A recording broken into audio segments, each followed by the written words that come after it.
like a month. I keep on not touching it. I don't know what it is.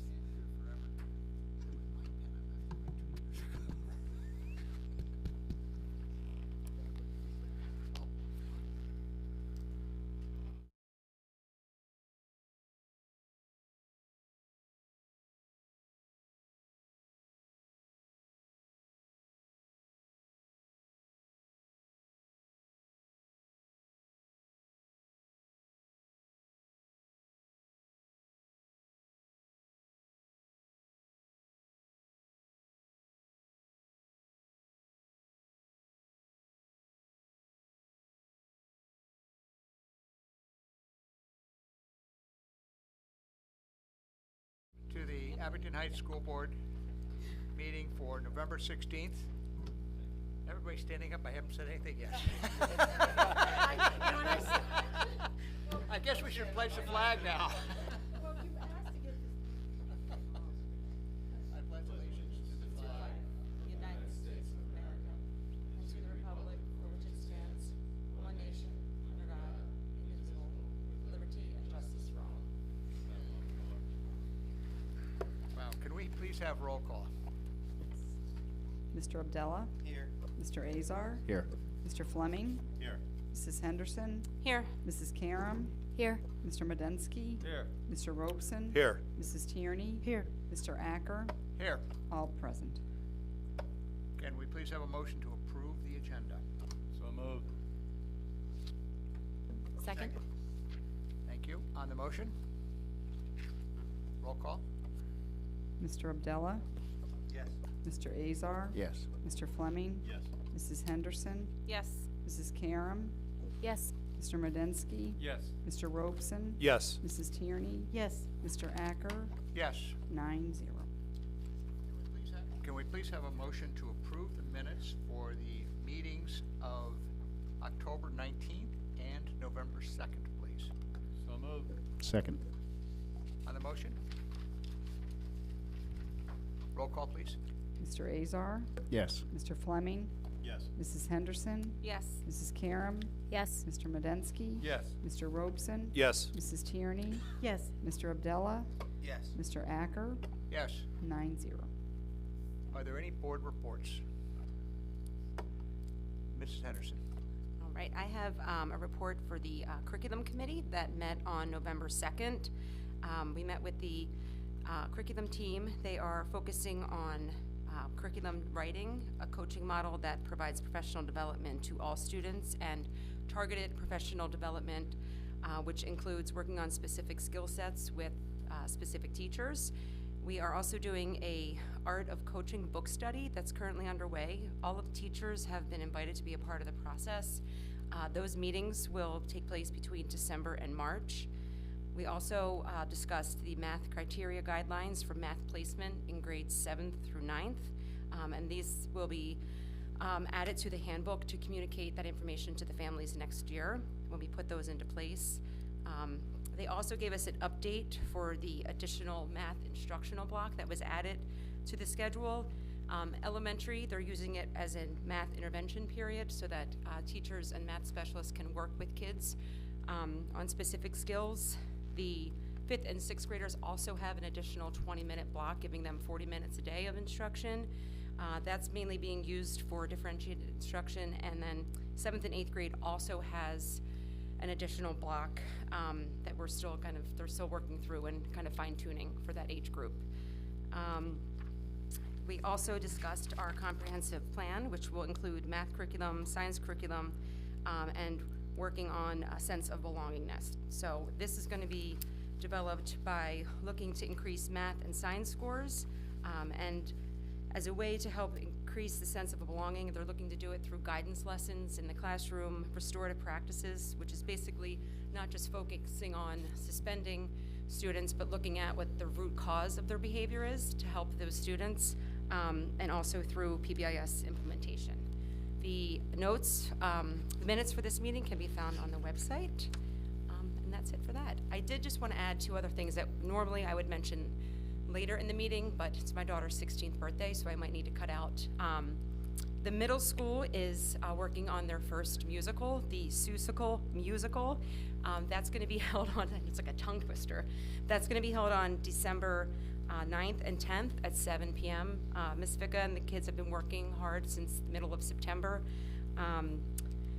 The 8th grade students are organizing the concession stand. Proceeds from the concession stand will go towards their DC trip that they're raising money for. I encourage everyone to go. It sounds like it's going to be absolutely fantastic. I also wanted to mention I had a family member from someone at Waverly reach out to me. Someone in their family, a student in their family had a medical issue, and they just wanted to give the building administrator, Mrs. Leonard, and the staff props. They said that it was run exactly how you would want an emergency to be run.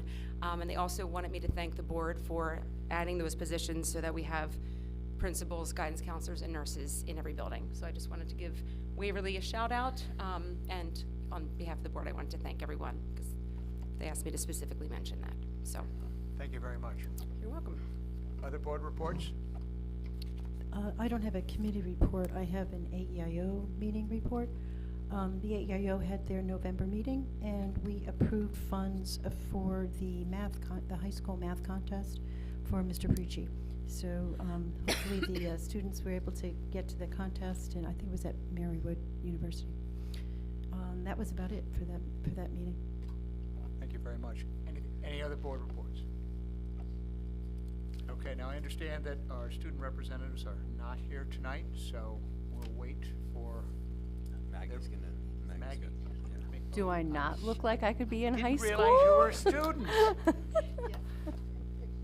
Please proceed. So Mr. Snyder was kind enough to share the student board report, and they were unable to make it.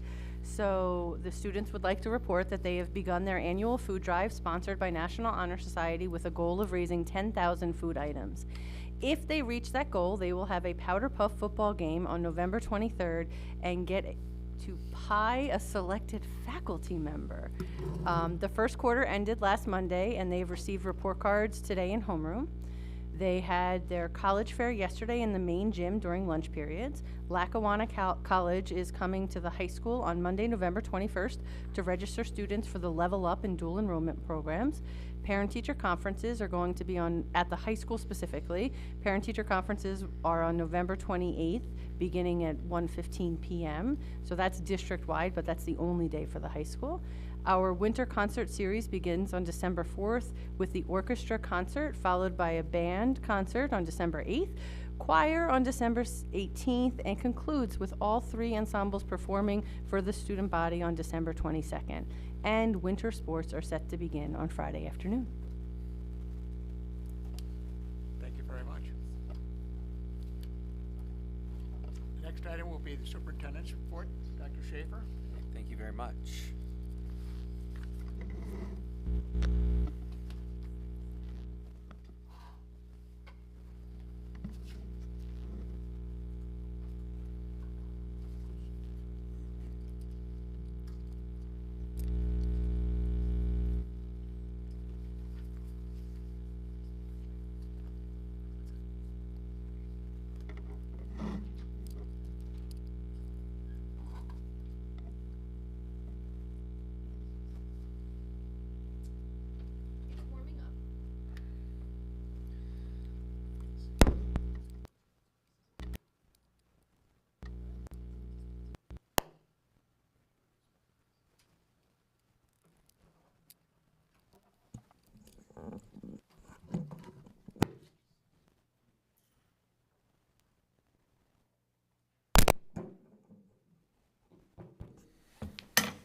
Grateful for Ben.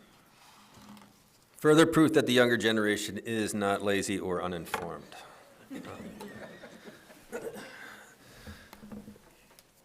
I have a presentation today where we are going to discuss our progress towards our year-end goals. In addition, we'll be talking about some headwinds and tailwinds relative to fiscal year 23-24 budget. I want to start off talking about our vision statement. Every meeting I try to provide some examples of focus and excellence, and there are so many in the district. Today will be very similar.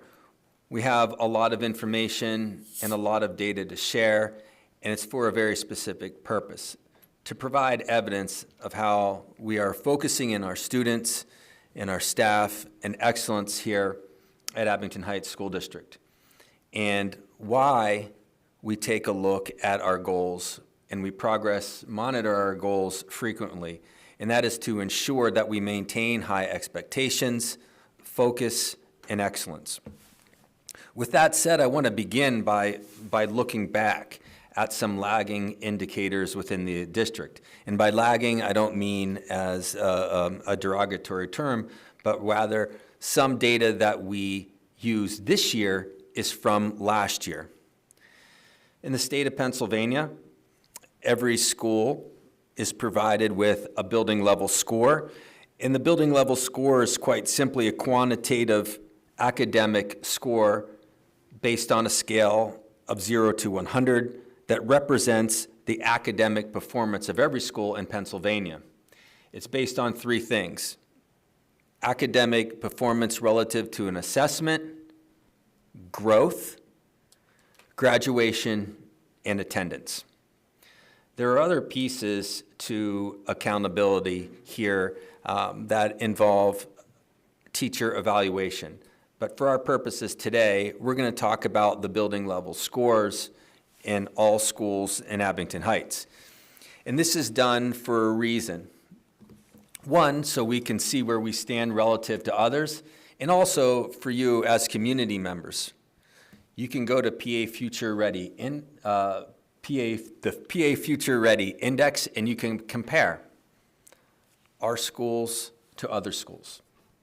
It's so you know what you are getting from Abington Heights.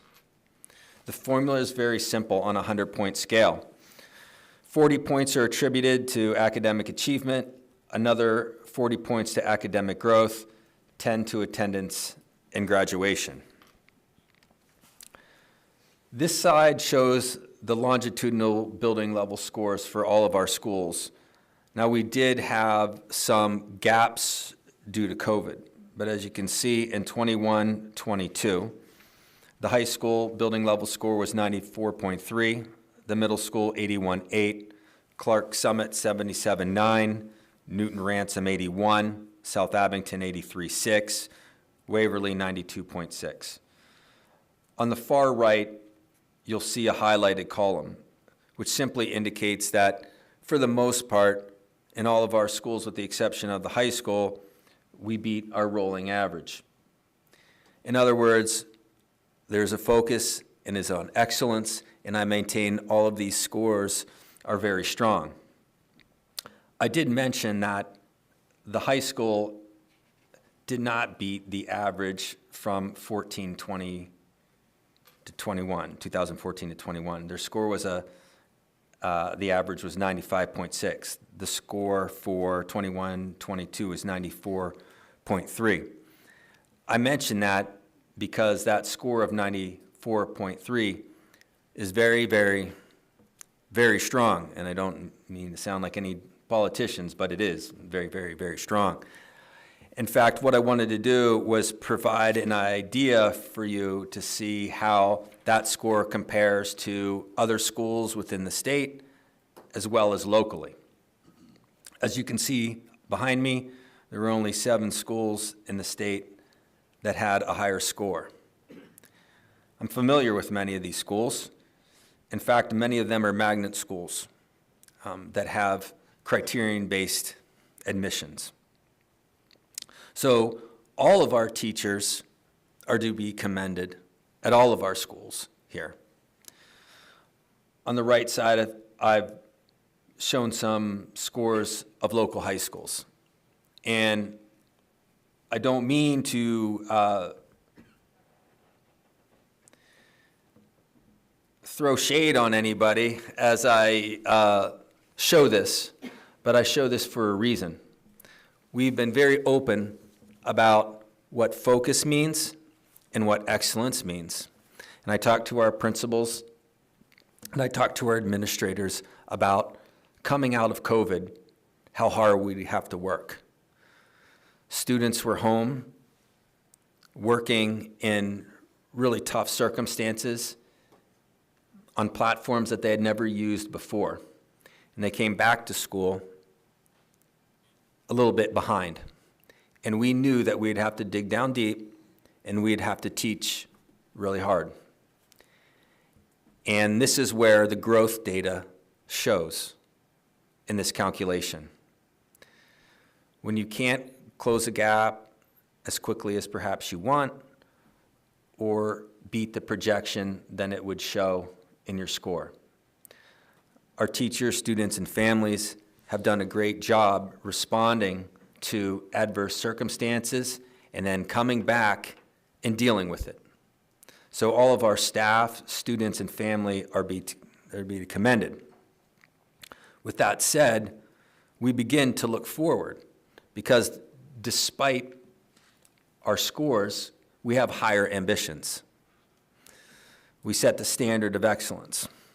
So at this point, I'm going to turn it over to Dr. Vitale, who's going to talk about some of our ELA goals and our progress towards them. So as we try to be very open and transparent, our building principals and as the district, we are focusing on several goals collectively and working to ensure that our students are growing and making academic success. So when we look at the K-2 level, we have said that we want our students to grow on our universal screener by 3% on students who are on or above grade level. And this is just a report out of how we are doing and where we're at as of now, which is basically after the first marking period. So our K-2 students, which are primary, the fall Ames Web Plus, which is a benchmark screener, 54% of our students were on or above grade level. And that is not an alarming number. That is a number that we see as being a statistical kind of standard for how students enter. Last year, it was about 51% of our students. When we look at grades 3 and 4, 77.3% of our 3rd and 4th graders are on or above at the same benchmark. And last school year, it was about 83%. If we think of that cohort of 3rd and 4th graders, those were the students who really were the youngest during the pandemic that had their education disrupted. We implemented this year a universal screener very similar to Ames Web, but a little bit different at the middle school, so grades 5 through 8. And this is the first year for it, so we can't look back on how we've performed before. But as of right now, 52% of our students are a low risk level, which really means that they're either functioning on or above their grade level. Our teachers are really working to differentiate instruction to focus on those exact skills that students have deficits on and make sure that we're remediating them, but also focus on where our students are performing well and make sure that we're offering enriching experiences in that capacity. At the high school level, we don't have a universal screener, so the metric that we're using is we're looking at all English grades and the percentage of students who score a 65 or below in the first marking period. So last school year, out of all the students taking English at the high school, just under 6% of those students had a lower grade, a 65 or below. As of right now, at this first marking period for this school year, it's 3.74%. So we're seeing that 2% of our students are performing better than they were, and that really is our metric, that we wanted it to be about 3% or more growth out of the failing grades. For math, it's the same standards of grade span. So K-2 students, 60% of our students in math are either on or above grade level. Last year, it was about 64%. For grades 3 and 4, 79% of our students are on or above grade level. And last year, it was 78.3. So we're really kind of on target for where we were last year. And then for iReady, which is grades 5 through 8, 43% of our students. So when we're looking at this, we're really looking at specific data points. This math data is really helping us to drive our curriculum and the revision that we're doing to look at where the skill gaps are and where the trends are so that we can devise curriculum and write our programming to make sure that we are filling in those gaps that have been created by our current program. When we look at the high school, again, it's the same metric of grades below 65%. For math last school year, 2.8% of our students had a grade below 65. after the first marking period, and right now it's about 1.43%. So really, our teachers are supporting our students. They're using that ninth period incredibly effectively and making sure students are getting what they need and growing academically.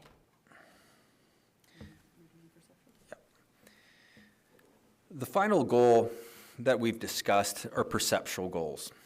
And that measures how our students, our teachers, and parents are feeling. We set a goal for our students to increase their reported sense of belonging per building. At the end of last year, we had over 4,000 respondents to our community survey. This year, we are providing interim surveys to our students to measure some constructs that are similar to sense of belonging.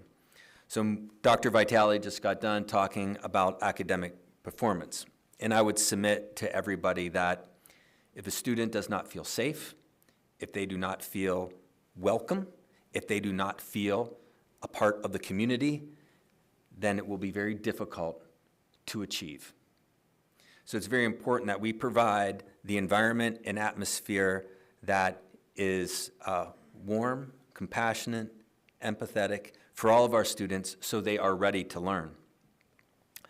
Our teachers, we set some metrics around morale, safety, respect, belonging, and welcoming. And for parents, we have questions for our parents around a sense of welcoming. As far as the teachers and parents go, that metric is measured in the spring of the year. But what I want to show you are some data that we have in November relative to our students. While we're not asking the same questions that we do in the spring intentionally, we do ask them a series of questions about how they're feeling about school. And I've highlighted 3 here. I like school. I feel like I do well in school. My school wants me to do well. We take a look at the always and usually responses. So for instance, I like school, and that 62% of the students responded always or usually. And then you have a sometimes. I feel like I do well in school, 32% always. Usually, 46%. My school wants me to do well, always, 79%, usually 15%. We are going to dip in and ask these questions quarterly of our students. In addition,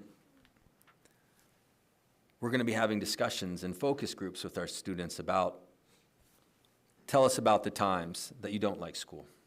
Are there any conditions that exist that may support you not liking school? The times that you do like school, what are the conditions that exist? Who are the teachers, staff that contribute to those feelings? I have a student advisory council in every building, and these are the questions that I will be asking them monthly.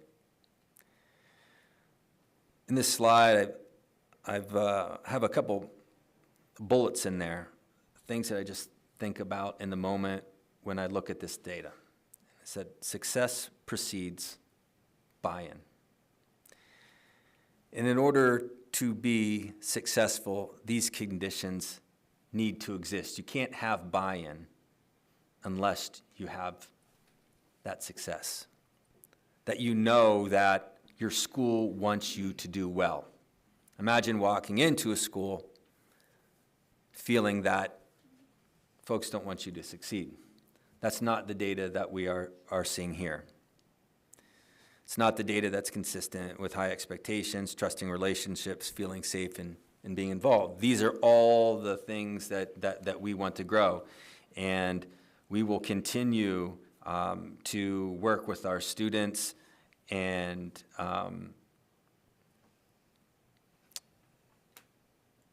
move forward and have higher scores of safety, belonging. At one of the previous meetings, I talked about levels of involvement in different student activities. This means that we'll be meeting with PTOs, talking to parents, thinking about what we're offering our students after school, because certainly that contributes to it. Talking to our athletes that are involved in interscholastic sports. Talking about how that supports them. So these are all important perceptual metrics. Now those were the goals, but we also have several projects that we're working on, that we focus on, that contribute to excellence. I'm not going to go over each one, but I'm going to name some of them. The website. We have a district newsletter that's coming out. School messenger. Board docs. School board committees. These are a few examples of how we enhance the experience of our students, of our teachers, of our families. We knew in the beginning of the year that we needed to improve our communication with our families. We knew that revamping the website, working on Messenger, making sure we had a board doc so we can get information out to our families, having school board committees so we could focus in on the hard work and level of detail that excellent organizations focus on.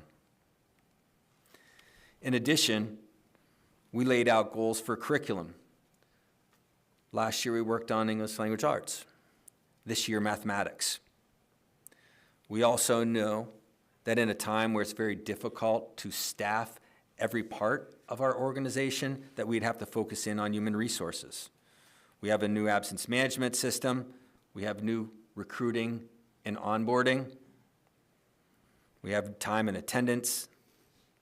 We have central office, district-wide job descriptions. These are all important procedures and practices that we're working on. Facilities.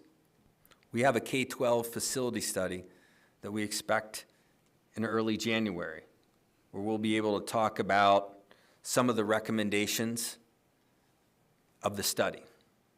This will help us in our short-term and our long-term planning. School safety.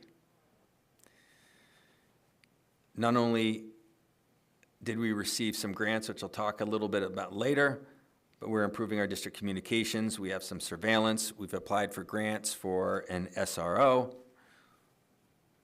We have a threat assessment team. So there's a lot of work we've done in school safety. Finally, budget. Normally, we start budget March, April-ish. But today, I'm going to be talking about some headwinds and tailwinds. So these are all projects that contribute to the overall effectiveness and efficiency of our organization. So looking forward, I talk about now headwinds and tailwinds. And when I think about headwinds and tailwinds, I think about these factors and events that either increase or slow down growth towards goals. There's either contributing factors or resisting factors, right? If it's a contributing factor, then what's contributing to that? And what can we do to speed that up or make sure we maintain it? If there's a resisting factor, what can we do to mitigate the resistance or eliminate that? Excellent organizations identify these potential tailwinds and promote these actions. Excellent organizations identify headwinds and develop strategies to mitigate their impact. And excellent organizations progress monitor change in order to focus on the practices that will promote excellence. And that's exactly what we're doing tonight. So looking forward towards the budget season, there's some headwinds that I want to mention. These are things that we will have to look into further detail. Think about how they may impact our budget and our organization in the short term and the long term. Over the last 10 years, we've seen a 15% increase in the special education subsidy revenue. Over that same time, we've seen an 827% increase in special education tuition costs and a 43% increase in special education enrollment over 10 years. And I pause there because I mentioned the 43% increase in special education enrollment. We're not at the state average. And as educators, we have gotten much better at identifying needs of students early on. And that's a very good thing. What I'm pointing out here is the disproportionality in state funding and fair share when it comes to this part of public education. In fact, from 2021 to 21-22, we saw an $818,000 increase in net special education expenditures. These are headwinds. These are factors that we are going to have to take a look at and consider. What can we do to reduce them? In addition, on this slide, I've got ESSER 2 funds, which for Abington Heights is $586,000, which will be coming off our books in late June. And another $800,000 for ESSER 3 expiring in June of 24. And for comparison, what I did here is I put teacher equivalents so you could see what 586,000 represents and what 800,000 represents. These are headwinds. Another headwind to think about is how we may balance enrollment, growth, and staffing. I talked at one of our last board meetings about our increasing enrollment. That's a great thing. We have more students coming back from charter schools, more students coming back from private schools, because we're an excellent organization. And the community is noticing how we focus on our students, and they're making decisions to come back to Abington Heights, which is what we want. And as you can see, as our enrollment grows, we're going to have to start to think about staffing. Enrollment increases. What happens with the staffing? At the same time, we know that we have used our ESSER funds for some staffing. And we'll have to think about how we balance that out when that comes off the books.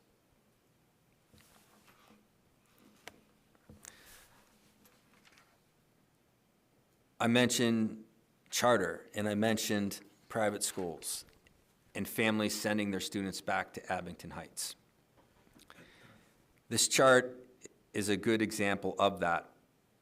In June of 2022, there were 139 Abington Heights School District students attending charter schools. As of November, it was down to 96.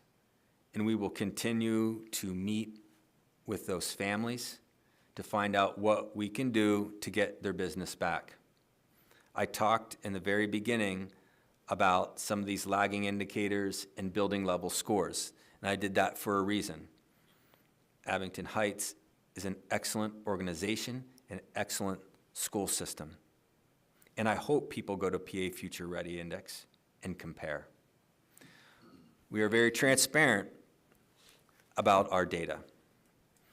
And I would hope that everyone does their due diligence. And when it comes time to make a decision, they choose Abington Heights.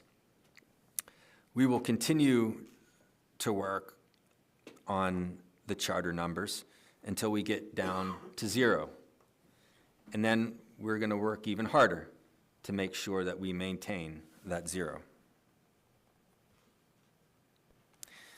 Some other tailwinds to think about. We received $500,000 in additional state funding, which was fantastic this year. And I'd hope that that continues, and I'd hope that we'd even get more. As I mentioned, some of the disproportionate funding that we receive for special education. We also had one-time school safety and mental health grants from the Pennsylvania Department of Education. $150,000 allocated for a school counselor and $150,000 allocated for school safety. We have those in right now for surveillance systems and building communications. We have a facility study that's going to provide us with updated and comprehensive building data. it's really important that we think about this as a tailwind.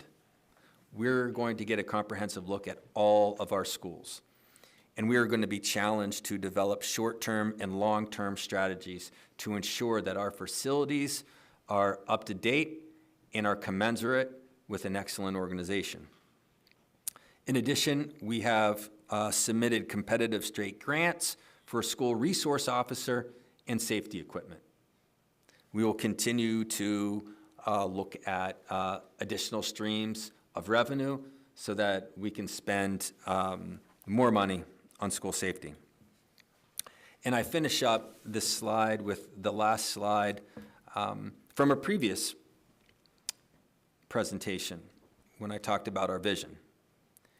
Because I want to reiterate that we will, as an organization, focus on the action that produce results. Details matter. Carline matters. The key performance indicators matter. Athletics matter. Co-curriculars matter. Arts and humanities matter. It's the little things that make us an excellent organization. It's why you see the building level scores reflect the numbers that they do. We have a daily commitment to become better teachers and learning, where we redefine and exceed expectations. And a great example of that is, again, when I go back to the building level score and we think about growth. There are many districts that did not score as well as we did. We knew what the challenge would be, and we rose up to that challenge, and we understand that it wasn't just a 1-year or 2-year challenge. We're going to listen to our customers. A lot of students have come back to us, but we need them all back. And finally, we're going to be nimble in order to meet the needs of the community. We've talked about headwinds and tailwinds, and we know we're going to have to change some things. Something may come up where it looks like a headwind and it turns to a tailwind, or vice versa. Nimble organizations can do that. Organizations that are afraid of change will not. So thank you for your time, and we plan to provide another presentation towards the end of winter when we have some more data. That's all I have, Mr. Acker. Dr. Schaefer, thank you very much. A lot to think about, for sure. Okay, the next part of our meeting is for public comment. I don't have any cards, but if anyone there would like to make a comment, you're certainly welcome. If any of our employees would like to come up and talk. Yes. Okay. Let's move on to the action and discussion items, and the first would be the treasurer's report. Mr. Medensky, can you please go through it for us? Yes, I can. We started the month of October with a cash balance of $22,566,316. We had total monthly revenues of $9,411,807, which over $7 million was from real estate taxes, and over $1 million was our state basic subsidy revenue. We had net disbursements of only $4,647,386, leaving us a cash balance of $27,330,737.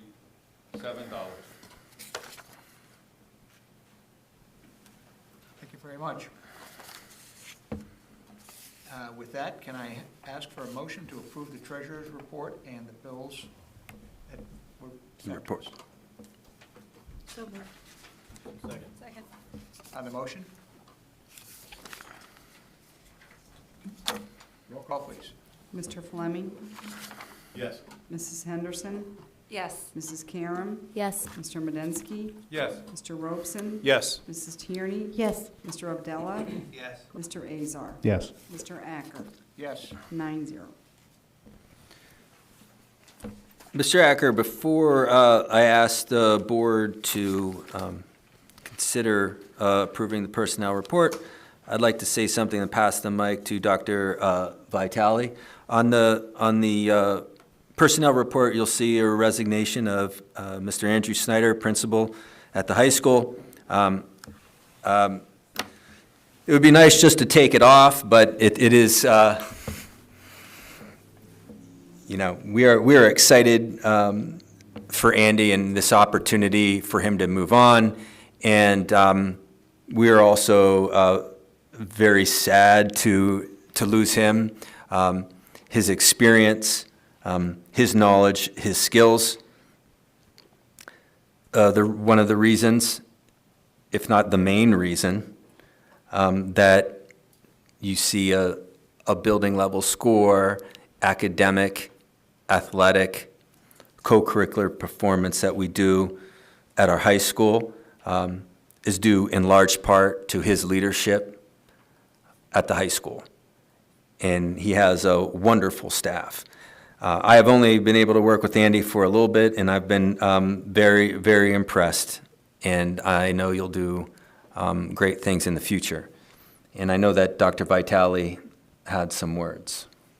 So I just want to thank Mr. Snyder for his years of service to the district, because it has certainly been incredibly impressive. And being number 8 in the state for your high school is really because of your leadership. And when we talk about focus and excellence, he embodies that. And truly, it has been the pleasure and honor of our district for him to serve our community. So thank you.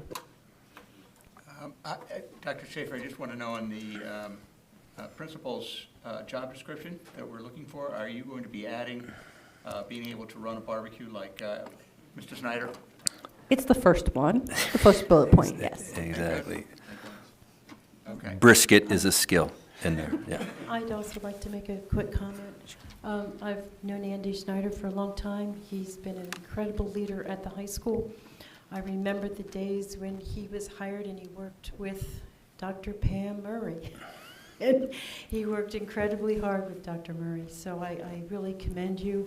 And I think it's an incredible gift to have a principal of a high school to be able to lead his student spirit body the way Mr. Schneider does at our Abington Heights football games. It's an incredible gift, and the student population really enjoys his enthusiasm, and we're going to miss him a lot. So thank you for your service here. May I have a motion for the personnel report? So moved. Second. On the motion, or any other comments? If we didn't second it, does that mean we don't have to approve it? I just want to know what happens if No, everybody. there was a second. I thought I heard a second. Yeah, well, we could do that. Sorry. I think we already had a second. Roll call, please. Mrs. Henderson? Yes. Mrs. Karam? Yes. Mr. Medensky? Yes. Mr. Robeson? Yes. Mrs. Tierney? Yes. Mr. Abdallah? Yes. Mr. Azar? Yes. Mr. Fleming? Yes. Mr. Acker? Yes. 9-0. Mr. Ackert asks the board approve the November 2022 volunteer list. So moved. Second. On the motion? Roll call, please. Mrs. Karam? Yes. Mr. Medensky? Yes. Mr. Robeson? Yes. Mrs. Tierney? Yes. Mr. Abdallah? Yes. Mr. Azar? Yes. Mr. Fleming? Yes. Mrs. Henderson? Yes. Mr. Acker? Yes. 9-0. Mr. Ackert asks that the board approve the Abington Heights Director of Educational Services job description. So moved. Second. On the motion? Roll call, please. Mr. Medensky? Yes. Mr. Robeson? Yes. Mrs. Tierney? Yes. Mr. Abdallah? Yes. Mr. Azar? Yes. Mr. Fleming? Yes. Mrs. Henderson? Yes. Mrs. Karam? Yes. Mr. Acker? Yes. 9-0. Mr. Ackert requests the board approve the settlement agreement between Abington Heights School District and student number 22A. So moved. Second. On the motion? Roll call, please. Mr. Robeson? Yes. Mrs. Tierney? Yes. Mr. Abdallah? Yes. Mr. Azar? Yes. Mr. Fleming? Yes. Mrs. Henderson? Yes. Mrs. Karam? Yes. Mr. Acker? Yes. 9-0. Mr. Ackert asks that the board approve the proposal for transportation coordination between Abington Heights School District and HE Roar LLC, Roar Bus Service. So moved. Second. On the motion? Roll call, please. Mrs. Tierney? Yes. Mr. Abdallah? Yes. Mr. Azar? Yes. Mr. Fleming? Yes. Mrs. Henderson? Yes. Mrs. Karam? Yes. Mr. Medensky? Yes. Mr. Robson? Yes. Mr. Acker? Yes. 9-0. Is there any new information or new unfinished business? So I feel that we were very respectful to Mr. Snyder, but that last motion that we voted on is because of another resignation from our administrative team. So I just want to make sure that we thank Susan Wallace for her 16 years of service to our district and really making sure the trains run on time, like truly making sure that during the most difficult of climate of transportation, making sure she did it with grace and respect in all steps of the way. So just thank you, Susan. I know she's not here, but I just want to make sure we recognize. And she did that job well for how many years? 16. 16 years. Thank you, Susan, for your service. And With that, I'd ask for a and just, motion to- are we doing old business too? You can do old business, yes, sir. Oh, sure. So just an update. I mean, Superintendent Schaefer talked about the projects that are marked as complete, especially in the IT area. So we do have a new website, most people know that. And we also have new board docs that we're using. All this is live. And we also have Messenger, which replaced Remind. And there were some questions about, how to opt in, opt out, how does it work? And so it's hard to convert thousands of users of different types to a new platform. And so yesterday was probably one of the best days for a real test. So we had a 2-hour delay, and it was announced before, and the result was, now it's not perfect, but the result was over 4,000 calls were made out to stakeholders and over 7,000 emails. And so that's just going live really like 2 months ago. So it's not perfect, and I just want to leave you with this. So if you're not getting the reminds that are the messengers that you think you should, that there's a really good link on our new website. It's on the main website, so if you go to ahsd.org, that's ahsd.org, in the middle bottom, you'll see a tile for Messenger, and there's a lot of good information. There's QR codes, it's in English, it's in Spanish, there's links, and so I think some of the hiccups maybe on getting hooked in are twofold. One, going to the website and opting in, and then responding to authenticate the text, because there's a federal law about that. So some people might take it to a certain extent and think they're done. You just have to validate the text that comes to you. But I mean, I think this was a real test and not bad for the first one. Not perfect, right? But we're in the right trajectory. So Done, not perfect. Okay. May I have a motion to adjourn? So moved. Thank you all very much. Mrs. Henderson, save some cake. We knew you would ask.